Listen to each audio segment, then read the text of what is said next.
नमस्कार दोस्तों। आज मैं आप लोगों को बहुत ही सुंदर कहानी लेकर के आई हूँ। माता पार्वती द्वारा शिव जी से किया गया बहुत ही अद्भुत प्रश्न। तो इस कहानी को आप लोग पूरी ज़रूर सुनिएगा। अगर पसंद आती है तो वीडियो को लाइक कर दीजिएगा, चैनल को सब्सक्राइब कर दीजिएगा। कहानी से आपको बहुत ही सुंदर सीख मिलने वाली है, तो कहानी को बीच में मत छोड़िएगा। एक बार की बात है, माता पार्वती शिव जी से मिलने कैलाश जा रही थी। कैलाश जाते समय उन्होंने पृथ्वी पर देखा कि दो औरतें बहुत रो रही थी, बहुत दुखी थी। माता पार्वती से नहीं रहा गया। जब माता पार्वती शिव जी के पास पहुंची तो उन्होंने कहा, हे स्वामी, मैं आपसे कुछ पूछना चाहती हूँ। मेरी व्याकुलता बढ़ती जा रही है, मैं बेचैन हो रही हूँ स्वामी, इसलिए महादेव मैं आपसे कुछ पूछना चाहती हूँ। शिव जी ने कहा कि कहो देवी, क्या बात है, क्यों तुम इतना परेशान हो। माता पार्वती ने कहा, अभी मैं आपसे मिलने आ रही थी तो मैंने देखा कि रास्ते में मेरी नज़र पृथ्वी पर पड़ी। तो मेरी नज़र जैसे ही पड़ी मैंने देखा कि दो औरतें बहुत दुखी हैं और बहुत रो रही हैं। क्या कारण है, क्या दुख है इनको, मुझे बताइए। शिव जी ने कहा कि वो दो औरतें क्यों रो रही थी इसका कारण तुम्हें जानना है, इसलिए तुम्हें व्याकुलता हो रही है। लेकिन तुम्हें ये नहीं पता कि एक तो खुद अपनी वजह से रो रही है, क्योंकि उसने खुद अपने पैरों पर कुल्हाड़ी मारी है। दूसरी बेचारी समय की मारी है। इसलिए एक है पंडिताइन, एक है धोबिन। आओ मैं तुम्हें अच्छे से इन दोनों की कहानी कहता हूँ। कहानी सुनने के बाद तुम्हें तुम्हारे प्रश्न का उत्तर भी मिल जाएगा और तुम्हारी बेचैनी भी खत्म हो जाएगी। माता पार्वती ने कहा कि जल्दी से बताइए मुझे कि क्या कहानी है। शिव जी ने कहा, एक गांव में यही पंडिताइन रहती थी एक, और उसके सामने एक धोबिन रहती थी। धोबिन का घर बना हुआ था। पंडिताइन को कोई पुत्र नहीं था। पूजा पाठ तो पंडित बहुत सीधे साधे थे, करते थे, लेकिन पंडिताइन को बेटा नहीं था और पंडिताइन को दूसरों की चीज़ देखकर जलन होती थी, लालच होता था। कोई पैसे रुपया देख ले, घर देख ले तो लालच और जलन भी बहुत होती थी कि मेरे पास नहीं, इसके पास क्यों है। और धोबिन जो थी वो सीधी साधी थी। एक बार की बात है, धोबिन भी शिव जी की बहुत बड़ी भक्त थी और भगवान का भजन करती थी। और इधर पंडिताइन के पति पंडित भी बहुत भक्ति वाले थे, पूजा पाठ करते थे। एक दिन की बात है, पंडिताइन कहने लगी पंडित जी से, आप तो पूजा पाठ बहुत करते हो, लेकिन हमारे कोई पुत्र नहीं है, तो क्या फ़ायदा ऐसे पूजा पाठ का। पंडित जी कहने लगे, फ़ायदा क्या देखना है, पूजा पाठ हम करेंगे, भगवान हमको फल ज़रूर देगा एक न एक दिन। चलो तुम्हें शिव जी के दर्शन करा कर लाता हूँ। मंदिर की ओर चल दिए दोनों। जैसे ही मंदिर की ओर जाने लगे तो पंडित ने कहा पंडिताइन से कि आज हम मन्नत के नंगे पैर जाएंगे और पैदल चल के जाएंगे मंदिर। मंदिर बहुत दूर है, अगर पहुंच गए तो मानो कि हमारी इच्छा ज़रूर पूरी होगी। पंडित पंडिताइन दोनों चल दिए। काफ़ी दूर चलने के बाद पंडिताइन के पैरों में छाले पड़ गए। तभी शिव जी से रहा नहीं गया और शिव जी ने क्या किया, साधु का भेष धारण कर लिया। शिव जी ने कहा कि पार्वती, मेरा और इतना पूजा पाठ करते थे कि मुझे साधु का भेष धारण करके जाना पड़ा उनके पास। जब मैं पहुंचा तो देखता हूं कि पंडिताइन बहुत दुखी है, उसको पुत्र की इच्छा हो रही है। उसने कहा, साधु महाराज का भेष धारण करके जब शिव जी पहुँचे तो पंडिताइन से कहने लगे कि क्या बात है, आप लोग इतने परेशानी में पैदल ही जा रहे हैं। तब पंडिताइन ने कहा, हम शिव जी के दर्शन करने जा रहे हैं, हमारे कोई पुत्र नहीं है, उसी की इच्छा लिए जा रहे हैं। पंडित जी जो साधु महाराज थे कहने लगे कि मैं तुम्हें कोई उपाय बताता हूँ, अगर तुमने वो पूरा कर लिया तो तुम्हें पुत्र जरूर प्राप्त होगा। पंडिताइन ने कहा कि बताइए महाराज। पंडित जी कहने लगे, अरे क्या, अब हम तो मंदिर ही जा रहे हैं तो भोलेनाथ हमारी इच्छा ज़रूर पूरी करेंगे। लेकिन पंडिताइन से रहा नहीं गया। पंडिताइन कहने लगी कि हमें बताइए कि करना क्या है।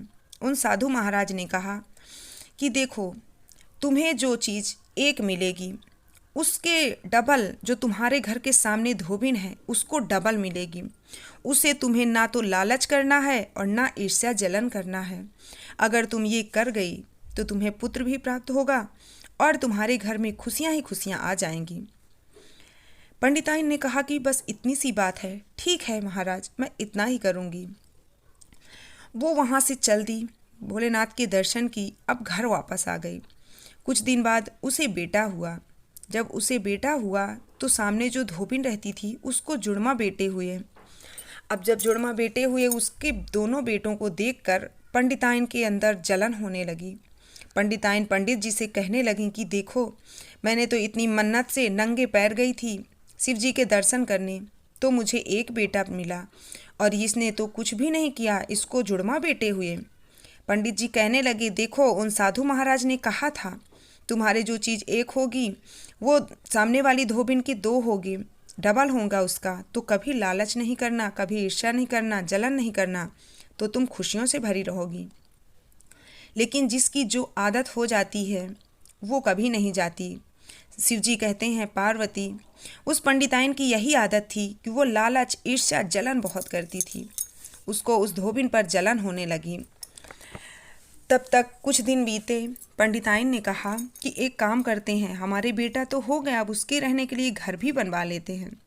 जब पंडिताइन ने घर बनवाया तो पंडिताइन ने एक तल्ले का घर बनवाया, तो उसके धोबिन के दो तल्ले का घर बन गया, क्योंकि वो शिव जी का वरदान था कि पंडिताइन के अगर कुछ एक होगा तो उसके डबल होगा। ये देखकर पंडिताइन और ज़्यादा जलन महसूस करने लगी और उसको बहुत ज़्यादा ईर्ष्या होती और गुस्सा भी आता, क्रोध भी आता कि मैंने तो शिव जी के मंदिर गई थी, मैं तो नंगे पैर गई थी दर्शन करने, तब मुझे ये सब मिल रहा और इससे कुछ भी ऐसे ही मिला जा रहा। उसको जलन होने लगी। उसने एक दिन पंडित से कहा कि देखो, जो चीज़ मेरे एक होता है उसका उस धोबिन के डबल होता है। इससे एक काम करती हूँ, मैं आपकी एक टांग ही तोड़ देती हूँ। जब मैं आपकी एक टांग तोड़ूंगी, उस धोबिन के पति धोबी की दोनों टांग टूट जाएंगी। इससे ना तो उसके पैर रहेंगे, अपाहिज हो जाएगा, तो वो कुछ कर भी नहीं पाएगा। तो पंडित जी कहने लगे, तुम्हारी जलन इतनी ज़्यादा हो गई कि तुम खुद अपने ही पति की टांग तोड़ने चली हो।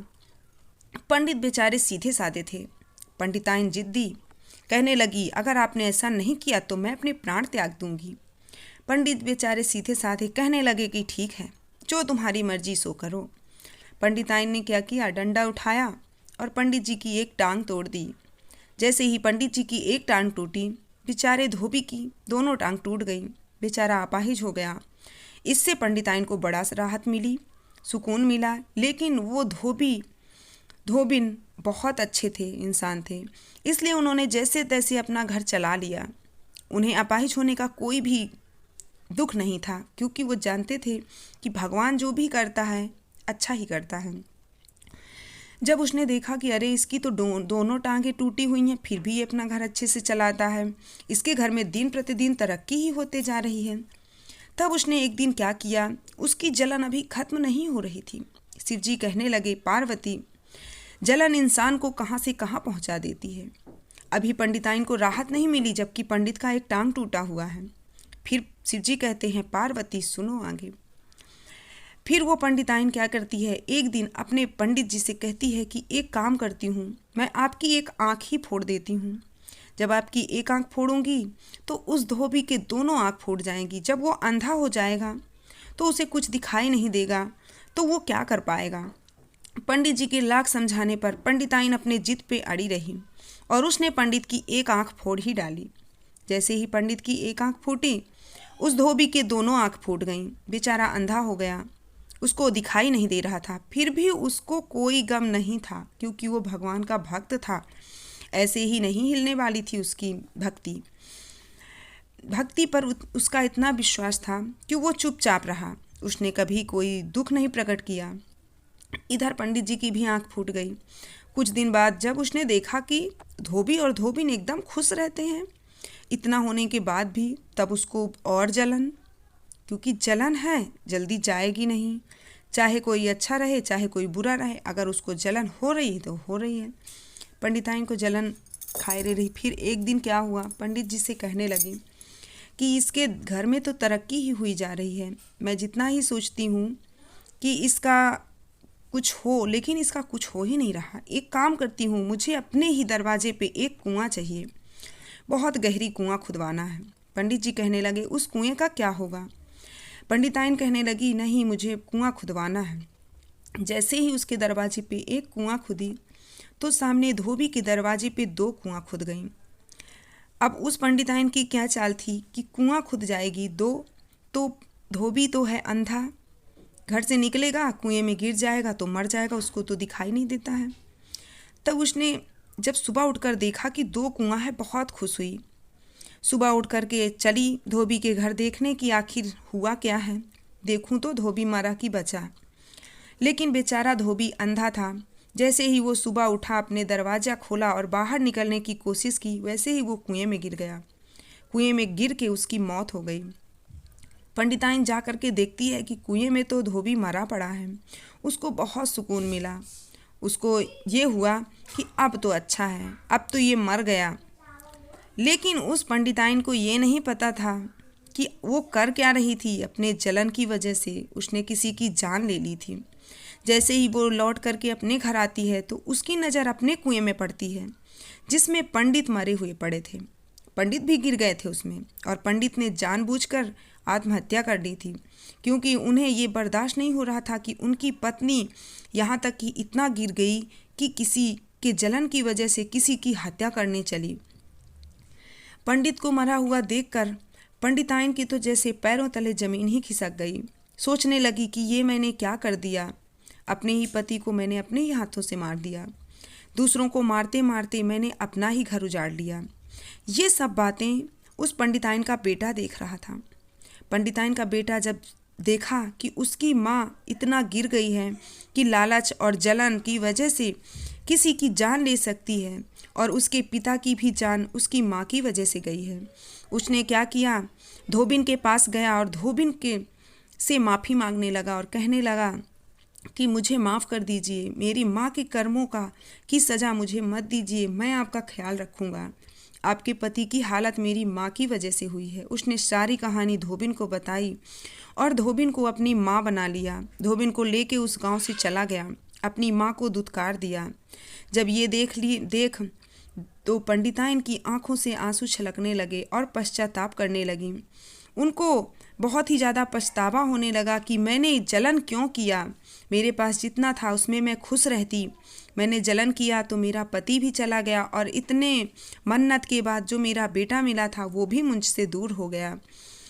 तो पार्वती, तुम्हारे प्रश्न का उत्तर यही है कि वो दोनों औरतें यही हैं जो पंडिताइन और धोबिन रो रही हैं। लेकिन धोबिन को सुकून हो गया कि उसको कम से कम बेटा तो मिल गया, लेकिन पंडिताइन का सब कुछ जा चुका था क्योंकि उसने जलन किया था। तो देखो, कभी भी किसी की चीज़ देख करके, कभी किसी का घर देख करके, कभी किसी को देख करके लालच, जलन, ईर्ष्या नहीं करना चाहिए, क्योंकि ये इंसान को खुद ले डूबती है। इसलिए जितना है आपके पास उतने में खुश रहिए, उससे ज़्यादा भगवान पे भरोसा करिए। भगवान जितना देता है अच्छा ही देता है और आपको खुश भी रखता है। अगर आप जलन में दूसरे का नुकसान करेंगे तो आपका पहले नुकसान हो जाएगा। तो दोस्तों, ये थी मेरी आज की कहानी। उम्मीद करती हूँ कहानी पसंद आई होगी। पसंद आई हो तो वीडियो को लाइक, चैनल को सब्सक्राइब कर लीजिएगा। मिलती हूँ दूसरी वीडियो में, तब तक अपना ख्याल रखिएगा। हर हर महादेव। माता पार्वती की जय हो।